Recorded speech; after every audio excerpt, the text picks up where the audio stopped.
Entonces, con nuestra exposición del apóstol Pablo a los romanos,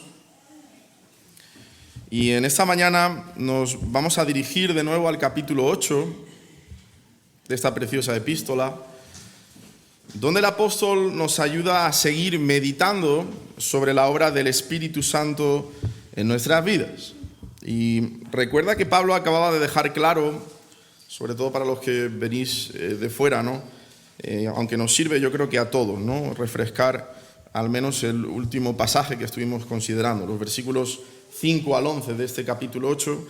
Pablo nos recordaba que todo cristiano genuino es morada del Espíritu de Dios mismo y que por lo tanto su nueva vida espiritual y por ende su nueva mentalidad no va a estar caracterizada por intereses y por motivaciones carnales, sino por las cosas de Dios.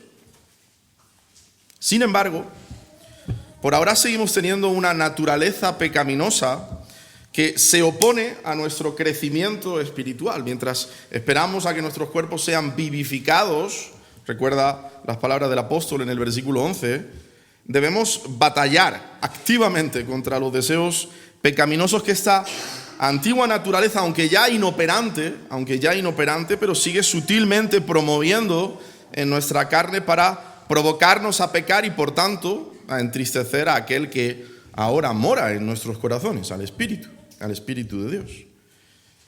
Y eso último que acabo de decir, querido hermano, es extremadamente importante en nuestras vidas, extremadamente importante. Es por eso por lo que Pablo, tras detallarnos en los 11 versículos anteriores del capítulo 8, que los creyentes ya no se encuentran bajo la condenación de Dios, que han sido librados de la ley del pecado y de la muerte, que ya no están bajo ese yugo de esclavitud del pecado, ya no hay dominio del pecado, ya no están bajo ese dominio del pecado sobre ellos, que ahora andan por el Espíritu y recuerda, tienen mentes ocupadas en el Espíritu, lo cual es vida y es paz. Después de recordarnos, como escuchaba de un querido expositor, que el árbol de la obediencia solo puede crecer apropiadamente cuando está enraizado en el terreno de la gracia de Dios en Cristo. Después de recordarnos esto, el apóstol Pablo nos exhorta en los versículos 12 y 13 de este capítulo 8, y este es el corto pasaje, pero muy profundo, que nos va a ocupar en esta mañana. Pablo nos exhorta a batallar activamente contra nuestro pecado en dependencia del Espíritu de Dios. Y he estado muy tentado a abarcar hasta el versículo 17, de hecho, los versículos 12 al 17, ese pasaje sería la consideración natural, quizá, de la serie expositiva que continuamos, pero viendo la profundidad e importancia de la exhortación de Pablo en estos dos versículos, me he limitado tan solo a este corto, pero como digo, determinante pasaje, cuyo mensaje, de nuevo, radica en la responsabilidad que el creyente tiene de dar muerte al pecado en su vida por medio del Espíritu que mora en él. Y mira, este proceso de dar muerte es lo que los teólogos de antaño solían llamar mortificación. Mortificación. Y es que ellos extrajeron este término literalmente del versículo 13 de este capítulo 8, que vamos a leer a continuación, ¿no? De Romanos, conformando uno de los lemas más importantes de ese movimiento de reforma dentro del naciente anglicanismo inglés a finales del siglo XVI, que conocemos como puritanismo y cuya influencia se ha extendido muy poderosamente hasta nuestros días. Practica la mortificación, dice John Owen, uno de los más reconocidos puritanos. Hazla tu labor diaria. Dedícate siempre a ella mientras vivas. No dejes este deber ningún día. Mata el pecado o él te matará a ti. Thomas Watson enfatiza que la mortificación del pecado es una obra dolorosa pero provechosa. Pues mientras más muere el pecado, más vive el alma. John Flavel nos dice que la mortificación del pecado es la vida del alma. El alma muere cuando el pecado vive y vive cuando el pecado muere. Así que este mensaje de Romanos capítulo 8, versículos 12 y 13, como veis, caló en hombres de Dios. desde la cabeza hasta la planta de los pies. Y es por eso por lo que he querido titular la exposición de esta mañana, valiéndome de ese término, mortificando el pecado por el Espíritu. Ese es el título de nuestra exposición en esta mañana, mortificando el pecado por el Espíritu. Vamos a dar lectura de los versículos 12 y 13 de Romanos capítulo 8. Dice así el apóstol Pablo, Romanos capítulo 8, versículos 12 y 13. Así que, hermanos, somos deudores, no a la carne, para vivir conforme a la carne, porque si vivís conforme a la carne, habréis de morir. Pero si por el Espíritu hacéis morir las obras de la carne, viviréis. Está aquí el pasaje que nos ocupa en esta mañana y que el Señor bendiga su palabra. Como veis, es breve, pero vamos a sacar mucho jugo de estos dos versículos para la gloria del Señor, ¿no? Muy bien, podemos resumir el mensaje de Pablo en estos dos versículos en dos enseñanzas fundamentales por las que Pablo nos expresa el significado de la mortificación y cómo la llevamos a cabo, es decir, cómo podemos pelear apropiada y eficazmente contra el pecado. Y nos va a decir en primer lugar, el apóstol nos va a recordar que el creyente, necesita aplicar continuamente el Evangelio a su vida y vivir coherentemente a este para mortificar su pecado. Esto lo vamos a ver en el versículo 12. Y en segundo lugar, el apóstol nos dirá que el creyente es responsable de darle muerte al pecado en el poder del Espíritu Santo. Y esto lo vamos a ver en el versículo 13. Así que, como hemos citado y siendo ordenados, en primer lugar, el apóstol, como hemos dicho, nos recuerda que el cristiano necesita aplicar continuamente el Evangelio a su vida y vivir coherentemente a este para mortificar su pecado. Y vamos a leer una vez más el versículo 12. Así que, hermanos, deudores somos, no a la carne, para que vivamos conforme a la carne. Aunque en este texto no hay una exhortación explícita, sí que la hay implícitamente. Ya que lo que Pablo nos está diciendo aquí es que debemos ser coherentes con lo que Dios hizo a nuestro favor a través de la persona y a través de la obra de su Hijo amado, de Cristo.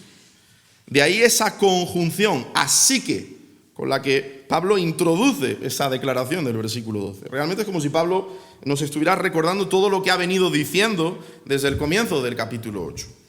Ya que no hay ninguna condenación para aquellos que están en Cristo Jesús, ya que el Espíritu Santo nos libertó de la esclavitud del pecado, ya que Él habita en nosotros para hacer posible nuestra obediencia a Dios, ya que nos ha dado una nueva mente que se fija y que se ocupa en lo de arriba y no en lo de abajo, o puede ocuparse en lo de arriba y debe de ocuparse en lo de arriba y no en lo de abajo, ya que ahora disfrutamos de la vida y de la paz de Dios, y ya que al final de los tiempos el Dios Trino resucitará nuestros cuerpos mortales para vivir eternamente en cuerpo y alma en la presencia de Dios.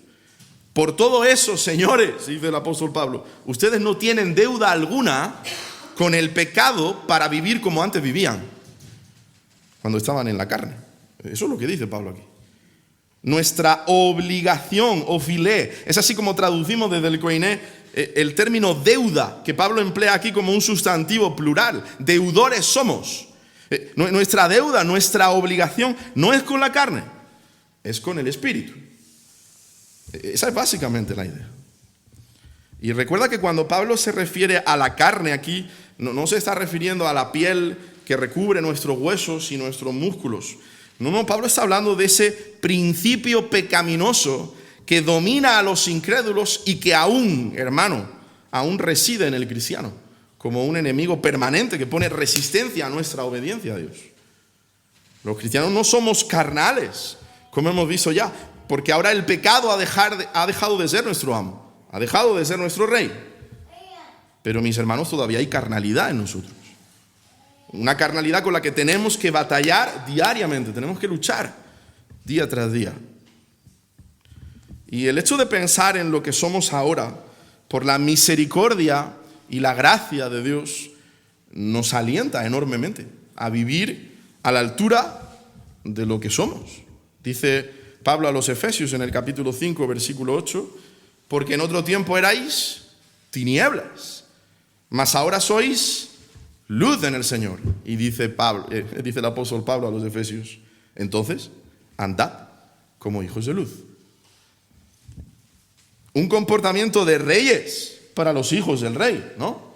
Os ruego que andéis, dice Pablo un poquito antes, en Efesios 4:1, en esta misma epístola, os ruego que andéis como es digno de la vocación con que fuisteis llamados. Y el pasaje que citábamos en esta mañana, incluso también en la anterior exposición, Colosenses 3:1, si pues habéis resucitado con Cristo, podéis y debéis buscar las cosas de arriba.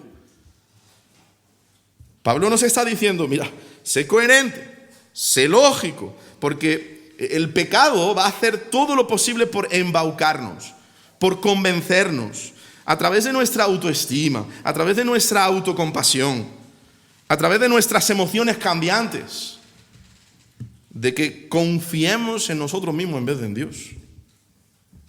Hace unas semanas me topaba con la definición que Susana Wesley, la madre de los hermanos Wesley, dio a su hijo Juan Wesley del pecado. Y es una definición para enmarcar.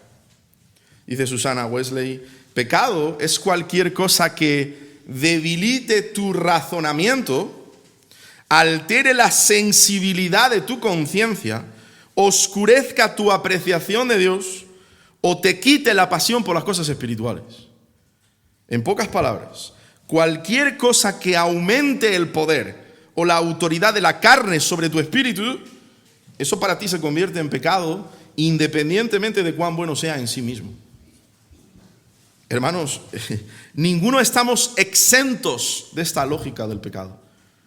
A menos, y nos lo recuerda Susana Wesley, que se aplique cada día una lógica superior, la del Evangelio. Y nos lo recuerda el apóstol Pablo aún más. Hay que aplicar la lógica del Evangelio para contrarrestar esa irracionalidad retorcida del pecado que muchas veces nos parece más lógica que la lógica de Dios. Y eso es precisamente lo que Pablo nos está diciendo aquí. Nos está exhortando a aplicar. Así que en este pasaje, Pablo nos está ayudando a pensar coherentemente, correctamente, haciéndonos ver que nosotros somos deudores, pero no a la carne para vivir conforme a la carne, ¿no? No tenemos ninguna deuda con el pecado que todavía mora en nosotros. No tenemos una sola razón para hacerle caso. Mi hermano, recuerda lo que el pecado produjo en ti cuando todavía estabas bajo su control y cómo te hubiera destruido si Dios no hubiera intervenido rescatándote de esa esclavitud. Alguien ha dicho que el pecado está tratando de destruirte desde el día en que naciste. El pecado tiene el propósito de destruirte desde el día en que naces. ¿Por qué te vas a unir a las fuerzas del enemigo y pagarle para tu propia destrucción? Eso es incoherente. Eso es lo que Pablo está diciendo. ¿Cómo le vas a pagar al pecado para que siga armándose contra ti, destruyéndote al ceder a los impulsos pecaminosos de tu carne? ¿Cómo?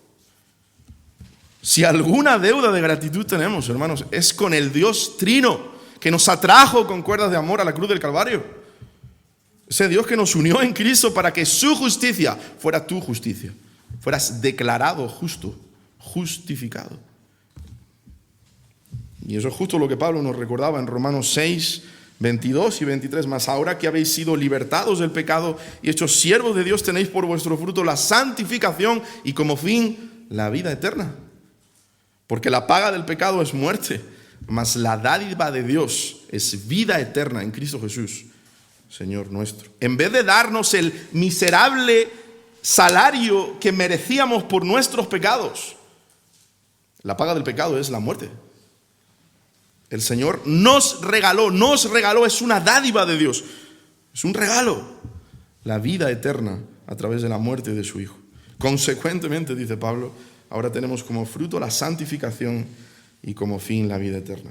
Hermano, si nosotros recordamos lo que Cristo ha hecho y hará por nosotros, nuestro amor y gratitud hacia Él nos van a mover a servirle y a conocerle mejor. Pablo está diciendo que el pecado solo se puede cortar de raíz si nos exponemos constantemente al inigualable amor de Cristo por nosotros revelado en el Evangelio. Esa exposición nos mueve a la gratitud y a un sentimiento de deuda hacia Él. Claro, cuando el terreno de nuestro corazón es uno de autocompasión, eso falla. Eso falla. Y creemos que otros nos deben. Entonces el pecado crece. Ay, no estoy recibiendo un trato justo. Qué vida más injusta. Qué circunstancias más injustas. Mis necesidades no se satisfacen. He tenido una vida muy difícil. Dios me debe. La gente me debe. Yo me debo a mí mismo. Esa es la actitud de un corazón autocompasivo. Pero dice Pablo, debes recordarte a ti mismo, y lo aplico a un servidor el primero, que eres un deudor, pero no de la carne, sino del Espíritu. No es lo mismo. Tú no le debes nada a la carne, pero le debes todo a Dios. ¿Sabes por qué? Porque Él pagó tu deuda. Él pagó tu deuda. Como dice ese antiguo himno, todo debo a Él, todo. Cristo lo pagó. De las manchas del pecar, cual nieve me lavó. Todo. Si te esfuerzas por recordar continuamente la gracia de Dios, eso va a debilitar y eso va a matar el pecado que mora en ti, que mora en tu corazón, de donde salen todos esos deseos y motivaciones pecaminosos. Hermano, vive la lógica del Evangelio. Vive como un deudor del Espíritu. Y eso nos lleva a nuestra segunda enseñanza. Y esa es la más extensa en esta mañana. Y es que ya que Dios nos salvó para santificarnos y para darnos vida en abundancia, vida en Cristo, el verdadero creyente es responsable. Es responsable, es decir, puede y debe darle muerte al pecado en el poder del Espíritu Santo. Versículo 13. Porque si vivís conforme a la carne, moriréis. Mas si por el Espíritu hacéis morir las obras de la carne, viviréis. Y permíteme señalar, en primer lugar, lo que este versículo no dice. Lo que no dice aquí el apóstol Pablo. Porque lamentablemente algunos leen este versículo como si Pablo estuviera diciendo que un verdadero cristiano puede perder su salvación si comienza a vivir conforme a la carne. Porque Pablo dice, si vivís conforme a la carne, moriréis. Pero mis hermanos, eso es totalmente contrario a la enseñanza del resto de las Escrituras. No, hermano. Quien ha sido justificado por fe y no por las obras de la ley, ese no va a morir eternamente. Recuerda Romanos capítulo 8, versículo 1. Ahora pues, ninguna condenación hay para ¿quiénes? Para los que están en Cristo Jesús. Y aún más, se ha recordado en esta mañana, Pablo nos dice un poco más adelante en este capítulo 8, versículos 28 al 30, que toda la salvación, desde el principio hasta el final, es una obra de Dios, donde cada parte se enlaza con la siguiente, formando la que algunos han llamado como la cadena de oro de la redención. A los que Dios en su presciencia o conocimiento de antemano, que como Pablo nos va a recordar en los capítulos 9 a 11 de Romanos, no descansa en ti, hermano, no descansa en un motivo humano, descansa plenamente en Dios. Predestinó para ser hechos como a la imagen de su Hijo. Ahí tenéis los dos primeros eslabones. Entonces Dios los llamó para ser sus hijos. Y mira, nada ni nadie puede impedir ese llamado. Tercer eslabón. Pero es que además ese llamado nos lleva en el presente a ser declarados justos. Cuarto eslabón, justificados. Y si eso te parece poco, ¿sabes cómo Pablo nos ve ya? En gloria. Quinto eslabón, glorificados. Y porque a los que de antemano conoció también los predestinó, y a los que predestinó a esos también llamó, y a los que llamó a esos también justificó, y a los que justificó a estos también glorificó. Todos los verbos en el mismo tiempo en el original. ¿Sabes para qué? Para que podamos ver, para que podamos discernir que esta es una misma cadena de redención. Está todo en el mismo plano con respecto al plan de salvación de Dios para con el pecador creyente. ¿Y sabes cuál es la buena noticia? Que esa cadena de oro es inquebrantable, porque la forjó Dios mismo. Dios mismo ha forjado esa cadena y por eso es inquebrantable. Si dependiera de nosotros, ya habría un eslabón que podría romperse. Pero no. La salvación comienza y acaba en Dios y eso nos provee de una bendita seguridad, hermano.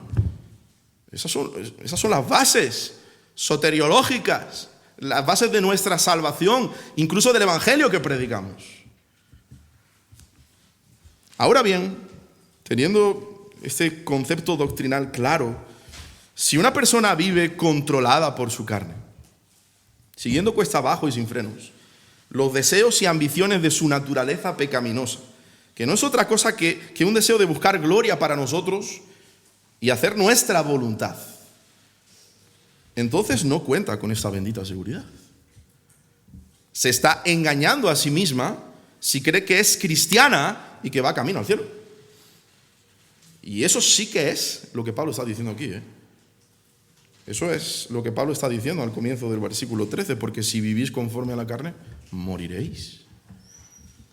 En cambio, si por medio del Espíritu estás haciendo morir las obras de la carne, estás luchando contra el pecado que todavía permanece en ti porque deseas agradar a Dios, con una obediencia movida por la gratitud, en base a lo que Dios ha hecho por ti, a través de nuestro bendito Señor y Salvador Jesucristo, hermano, eso es una marca inequívoca, es un síntoma inequívoco de que estás vivo espiritualmente. Mas si por el Espíritu hacéis morir las obras de la carne, viviréis.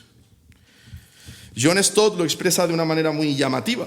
Él dice, hay un tipo de vida que lleva a la muerte y hay un tipo de muerte que lleva a la vida. Hay un tipo o estilo de vida que lleva a la muerte eterna. Pero hay un tipo de muerte, recuerda, estamos hablando de mortificar, de darle muerte al pecado, que lleva a la vida. El cristiano, como dice Pablo en Romanos capítulo 6, versículo 11, es alguien que ha muerto al pecado, pero que está vivo para Dios. De manera que se distingue del no cristiano en su práctica constante de darle muerte al pecado que mora en él. Esto no es algo de un momento, es una lucha diaria que no terminará sino hasta el momento de la muerte. Mira cómo lo expresa Thomas Brooks, otro puritano en la misma línea que los anteriores que hemos citado. Brooks señala que la mortificación del pecado es una obra continua que nunca acaba hasta que muramos. No hay un día ni una sola hora en nuestras vidas en la cual estemos libres de esta tarea. Y Pablo nos recuerda en este pasaje que nosotros somos responsables de darle muerte al pecado.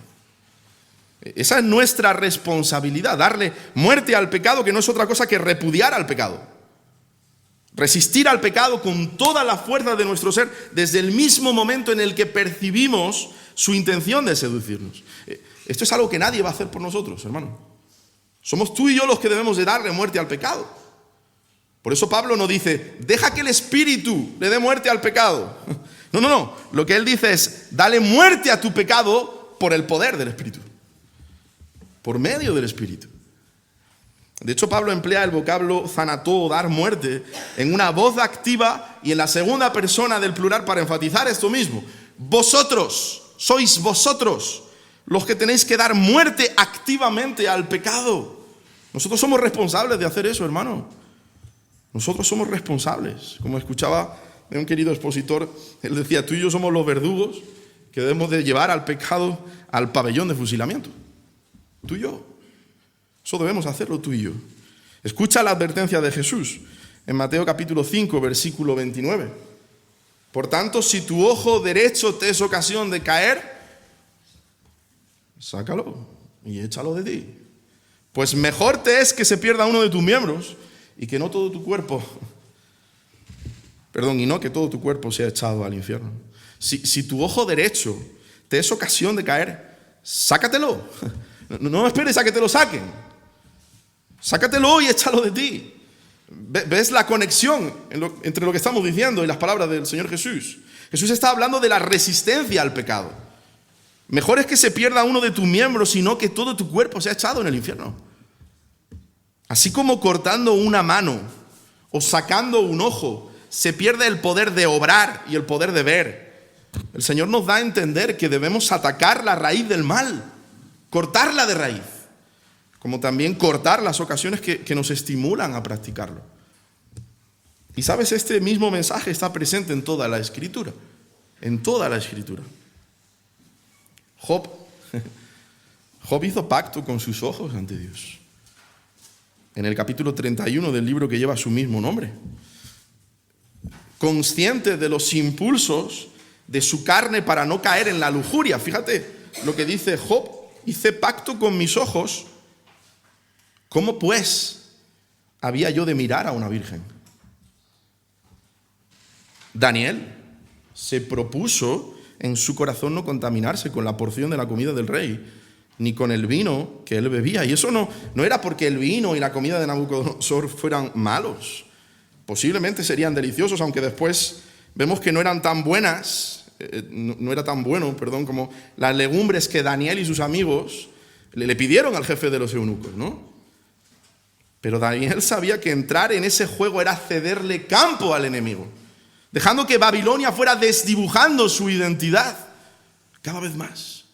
Ya habían perdido sus nombres, ¿te acuerdas? Ya los habían perdido.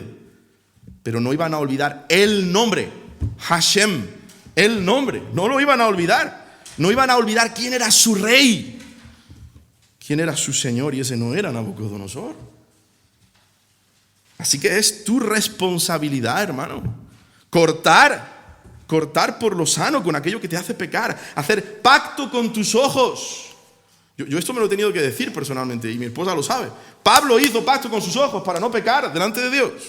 Pablo se propuso en su corazón no contaminarse con los banquetes deleitosos que nos ofrece este mundo, pero efímeros, y que no satisfacen el alma. Tenemos que predicarnos ese evangelio, hermano. Cuando estemos tentados a pecar, tenemos que predicarnos este evangelio que ya vemos presente desde el Antiguo Testamento. Esa lucha contra el pecado que vemos reflejado. Y hay muchos personajes en el Antiguo Testamento. Debemos recordar que somos siervos de Dios para la gloria de Dios, no siervos del mundo para la gloria del mundo. Debemos buscar toda nuestra satisfacción en Dios, porque Él nos provee del placer verdadero, el placer deleitoso de estar en comunión con Él, dándole toda la gloria a Él. Por eso Pablo va a decir más adelante en el capítulo 13 de Romanos, el texto, fíjate, que llevó a Agustín de Hipona, ni más ni menos, a la conversión, que debemos vestirnos del Señor Jesucristo y no satisfacer los deseos de la carne. Mi hermano, mi hermana, todo lo que se opone a buscar la gloria de Dios, todo lo que se opone a obedecer los mandamientos de Dios son deseos de la carne, y por lo tanto no deben de ser satisfechos. No deben de ser satisfechos. Sin embargo, Pablo reconoce al mismo tiempo que eso es imposible de hacer para nosotros si no es en dependencia del Espíritu Santo. Así que tú y yo tenemos una responsabilidad que de antemano sabemos que no vamos a poder cumplir si no es en dependencia del Espíritu de Dios. Porque si vivís conforme a la carne, moriréis. Mas si por el Espíritu hacéis morir las obras de la carne, viviréis. Es por la obra regeneradora y santificadora del Espíritu que fuimos libertados del poder del pecado. Y es por la obra del Espíritu en nosotros que podemos darle muerte. De hecho, siendo más precisos, podríamos preguntar, bueno, pero ¿qué es lo que hace el Espíritu para mortificar el pecado? ¿Qué es lo que hace el Espíritu para mortificar el pecado? Bueno, podemos resaltar al menos 3 aspectos, rápidamente. En primer lugar, Él hace que nuestros corazones sobreabunden con la gracia, produciendo los frutos que se oponen a la naturaleza pecaminosa, no solo en su raíz, sino también en sus ramas. En Gálatas capítulo 5, Pablo contrasta las obras o frutos de la carne con los frutos del Espíritu. Si el fruto del Espíritu florece en una persona, entonces la naturaleza pecaminosa no puede florecer en una persona. No puede florecer al mismo tiempo en esa misma persona, perdón. ¿Por qué? Bueno, Pablo te lo explica en Gálatas capítulo 5, versículo 17. Porque se oponen entre sí. Porque se oponen entre sí. Estos se oponen. Es decir, la naturaleza pecaminosa y los frutos del Espíritu son contrarios. De tal modo que los dos no pueden florecer al mismo tiempo en la misma persona. Esta renovación del Espíritu Santo es un medio principal para la mortificación del pecado. El Espíritu causa que prosperemos, que abundemos en las gracias que son contrarias, que son opuestas, que son destructivas. Contrarias y destructivas para las obras de la carne y los remanentes mismos del pecado. Pero es que además, en segundo lugar, el Espíritu tiene un efecto dramático sobre la raíz y los hábitos del pecado, debilitándolos, destruyéndolos y quitándolos. Por esta razón Él es llamado, y esto son palabras del profeta Isaías en el capítulo 4, versículo 4, el espíritu de juicio y de fuego. El Espíritu realmente destruye y consume nuestros deseos pecaminosos. Eso lo hace al principio quitando el corazón de piedra con su poder omnipotente en el milagro de la regeneración, y lo continúa en el proceso de la santificación, con un fuego que quema hasta la raíz de los deseos pecaminosos.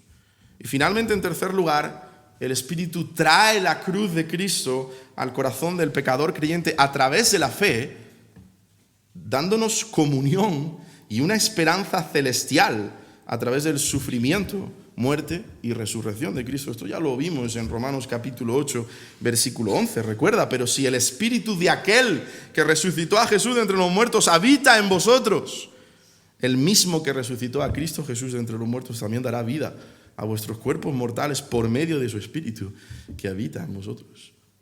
Qué evidencia de comunión y qué evidencia de esperanza tiene el creyente. Así que, como diría John Owen, no seas engañado. No puedes mortificar ningún pecado sin el Espíritu, pero no esperes que el Espíritu lo haga sin ti. No puedes mortificar ningún pecado sin el Espíritu, pero no esperes que el Espíritu lo haga sin ti. Ahora bien, ¿cómo llevamos realmente ese proceso de mortificación del pecado a la práctica? Porque hemos tenido un recorrido teológico a lo largo de estos dos versículos doctrinalmente extenso, ¿no? Y nos ha hecho bien también considerar ese mensaje puritano, pero todo esto no serviría de nada si no somos capaces de llevarlo a la práctica. Así que esta sección es importante. ¿Cómo llevamos realmente este proceso de mortificación del pecado a la práctica? Bueno, como hemos citado, hay un carácter pasivo y un carácter activo en este proceso. Por un lado, el Espíritu es el que opera en el corazón para que no satisfagamos los deseos de la carne, pero nosotros tenemos que darle lugar al Espíritu para que obre con poder en nuestras batallas diarias. Así que, ¿cómo puede el creyente ser responsable de darle muerte al pecado, pero en el poder del Espíritu Santo?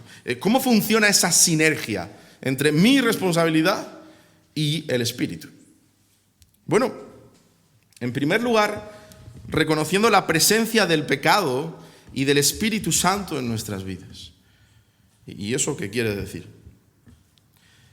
Mira, la razón por la que Pablo nos exhorta a hacer morir las obras de la carne es porque él reconoce la realidad de la presencia del pecado en nuestra vida.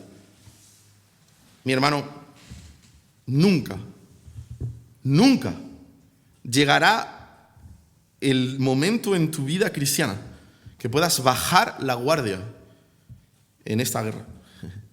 Nunca vas a llegar a tal grado de madurez en tu vida cristiana que el pecado ya no va a ser un problema para ti.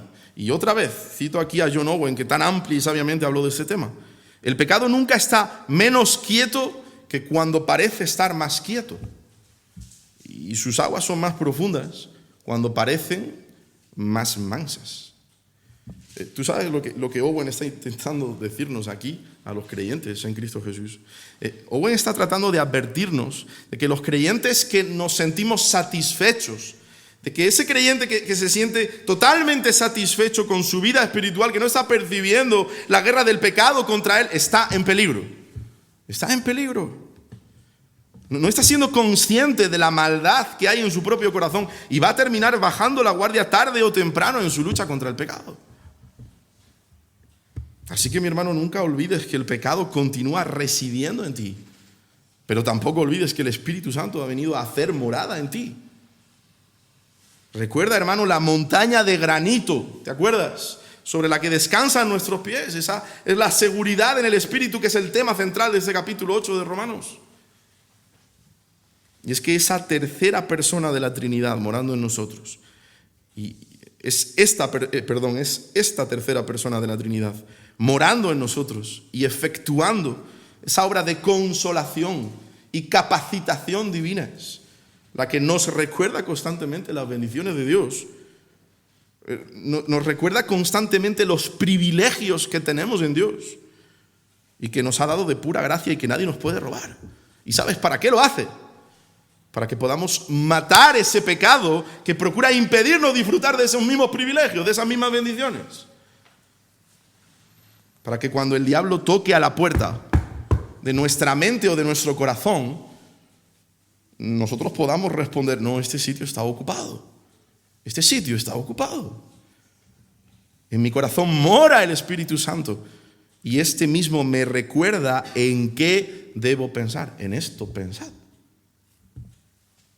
Pero en segundo lugar, darle muerte al pecado en dependencia del Espíritu Santo significa ser llenos de la palabra que el Espíritu inspiró. ¿Tú recuerdas la armadura del creyente que Pablo describe en Efesios capítulo 6? Bueno, hay una sola pieza en toda esa armadura que es ofensiva, o por lo menos claramente ofensiva. ¿Cuál es? La espada. Dice Pablo en Efesios 6, 17: y tomad el yelmo de la salvación y la espada del Espíritu, que es la palabra de Dios. Protégete la cabeza con el yelmo de la salvación y toma la espada del Espíritu, que es la palabra de Dios. Esa es la única parte claramente ofensiva de la armadura que precisamente se usa para matar. ¿Para matar el qué? Tu pecado. Para matar tu pecado. De manera que si tú quieres matar el pecado que mora en ti en dependencia del Espíritu Santo, debes usar la espada del Espíritu, que es la palabra de Dios. ¿Sabes por qué? Porque solo la palabra puede penetrar en los rincones más oscuros de nuestras almas para desenmascarar el pecado que se esconde detrás de nuestras ambiciones, detrás de nuestros deseos, detrás de nuestras aspiraciones, detrás de nuestras motivaciones. Sin el espejo de la palabra de Dios, sin la luz de la palabra de Dios, no vas a poder meterte en los escondrijos de tu alma y el pecado va a seguir oculto. ¿Cómo vas a poder matar a un enemigo que no ves? Eso es muy difícil. Dice el autor de la carta a los Hebreos que la palabra de Dios es viva y eficaz y más cortante que toda espada de dos filos y penetra hasta partir el alma y el espíritu, las coyunturas y los tuétanos, y discierne los pensamientos y las intenciones del corazón. Con razón nosotros tenemos una terrible tendencia a engañarnos a nosotros mismos, pero la palabra de Dios nos dice la verdad, nos lleva a toda la verdad, a través del Espíritu también. Descubre, pone al descubierto las intenciones del corazón y nos dice en qué punto estamos. Recuerda las palabras de Jacobo, de Santiago. La palabra de Dios es como un espejo y te dice en qué punto estás espiritualmente. Solo la Biblia puede hacer eso. Alguien dijo que la Biblia te mantendrá lejos del pecado, o el pecado te mantendrá lejos de la Biblia. Así que debes dejar que esa palabra viva. Debemos dejar que esta palabra viva nos escudriñe. Que esa palabra viva nos revele nuestro pecado para estar lejos del pecado y cerca de Dios. Pero al mismo tiempo debemos apropiarnos por la fe de esa palabra inspirada por el Espíritu para poder vencer al pecado en dependencia de ese mismo Espíritu. Mira, mi hermano, no trates de matar la carne en la carne. No cometas el error de tratar de matar la carne en la carne. ¿Tú entiendes eso?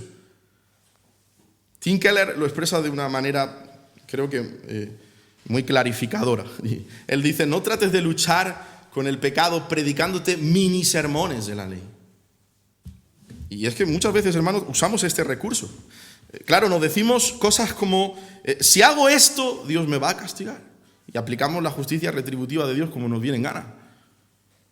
O eso va en contra de mis principios cristianos, o eso va a hacer daño a la gente que está a mi alrededor, o me voy a avergonzar, o eso va a lastimar mi autoestima, o me voy a odiar tras pecar. Y yo te digo, algunas de estas cosas o todas pueden ser verdad, sí. Pero Pablo nos dice que no son las adecuadas. No matan el pecado. Eso es llevar tu tentación a la ley y usar ese miedo para disuadirte. Que es desgraciadamente lo que hacemos a veces como creyentes. Hermano, no nos mueve el miedo. no nos mueve el miedo. Nos mueve el amor y la gracia de Dios, de los que rebosa la palabra de Dios. Es que rebosa la palabra de Dios de esto. Cada día, y sobre todo cuando seamos tentados, tenemos que estar predicándonos mini sermones, pero no centrados en la ley, sino centrados en la gracia. Y venía a mi mente ese texto magistral de Pablo a los cretenses, en su carta a Tito, capítulo 3, versículos 4 al 8, y que ha sido para mí siempre un mini, maxi sermón de la gracia, porque es tremendo este pasaje. Fíjate, porque tras recordarnos nuestra antigua esclavitud al pecado, Pablo señala: pero cuando se manifestó la bondad de Dios, nuestro Salvador, y su amor para con los hombres, nos salvó, no por obra de justicia que nosotros hubiéramos hecho, sino por su misericordia, por el lavamiento de la regeneración y por la renovación del Espíritu Santo, el cual derramó en nosotros abundantemente por Jesucristo nuestro Salvador, para que, justificados por su gracia, viniésemos a ser herederos conforme a la esperanza de la vida eterna. ¿Y sabes cómo acaba Pablo en este pasaje? Diciéndonos: palabra fiel es esta. Palabra fiel es esta. Y en estas cosas quiero que insistas con firmeza. Pablo le está diciendo a Tito: predícate ese mini sermón de la gracia, predícatelo continuamente. Recuerda lo que eras y lo que eres ahora en Cristo. Palabra fiel es esta, y en estas cosas quiero que insistas con firmeza, para que los que creen en Dios procuren ocuparse en buenas obras. Y si te parece poco, esa exhortación del apóstol Pablo al final de este pasaje nos dice: estas cosas son buenas y son útiles a los hombres. Estas cosas son buenas y son útiles. No te prediques mini sermones de la ley, hermano. Predícate este evangelio, el evangelio del favor inmerecido de Dios para con nosotros, de la gracia. Y en último lugar, debemos aferrarnos al poder de la oración para destruir el pecado en nuestra vida. No podía dejar esta disciplina espiritual en el tintero, ¿no? Si la palabra nos provee de la sabiduría para identificar nuestro pecado, la oración nos provee del medio para rogar a Dios, para pedirle a Dios poder para vencer el pecado por medio de su Espíritu. Pedro nos hace este llamado en 1 de Pedro 4:7: sed pues sobrios y velad en oración. Si oramos poco, hermanos, estamos mucho más expuestos al pecado. Porque mira, si es necesario que oremos confesando nuestros pecados, sabiendo que Él es fiel y justo para perdonar nuestros pecados y limpiarnos de toda maldad, de la misma manera, hermano, en la misma forma, tenemos que rogar al Padre para que nos libre de la caída antes de caer, para que nos libre de la tentación, haciéndonos vislumbrar la hermosura de nuestro Redentor. Eso forma parte de la oración modelo que Jesús nos deja en Mateo capítulo 6, versículos 9 al 13. Al final, prácticamente el Señor dice: y no nos dejes caer, estoy mencionándolo en la Nueva Versión Internacional, no nos dejes caer en tentación, mas líbranos, sino líbranos del maligno. No nos dejes caer en tentación. Y de nuevo John Owen. Yo sé que vais a acabar un poco cansados quizás de ese puritano, pero para mí ha sido de tremenda riqueza espiritual, y si esto os ha animado a leerlo más, pues también esta predicación ha cumplido su propósito. Principalmente darle la gloria a Dios, no a John Owen, pero sí quizá ayudarnos a darle la gloria a Dios a través de estos hombres guiados por su Espíritu, ¿no? Él nos dice que si no permanecemos en la oración, vamos a permanecer en la tentación. Si no permanecemos en la oración, vamos a permanecer en la tentación. Hermano, necesitamos orar más a Dios para vivir más para Dios. Así que debemos reconocer la presencia del pecado y del Espíritu Santo en nuestras vidas. Debemos aferrarnos a la palabra de Dios y debemos vivir vidas de oración. Sí, Dios va a hacer su labor por medio de su Espíritu en nosotros, sí. Pero hermano, tú tienes que levantarte en contra del pecado. Tú tienes que levantarte en contra del pecado. Es como el navegante que posee un barco de vela, ¿no? No tiene motor, no tiene otra manera de ser impulsado que esas velas. Su labor, el labor de ese navegante, es levantar las velas y dejar que el viento sople. Es fe, es fe. Hermano, eres tú el que tiene que levantar la vela confiando en que el Señor va a guiar tu barco, porque Él es el capitán de ese barco. Eres tú el que tiene que traer a tu mente las promesas de Dios. Eres tú el que tienes que predicarte continuamente mini sermones, pero no de la ley, sino del evangelio de la gracia. Eres tú el que tiene que orar y no desmayar.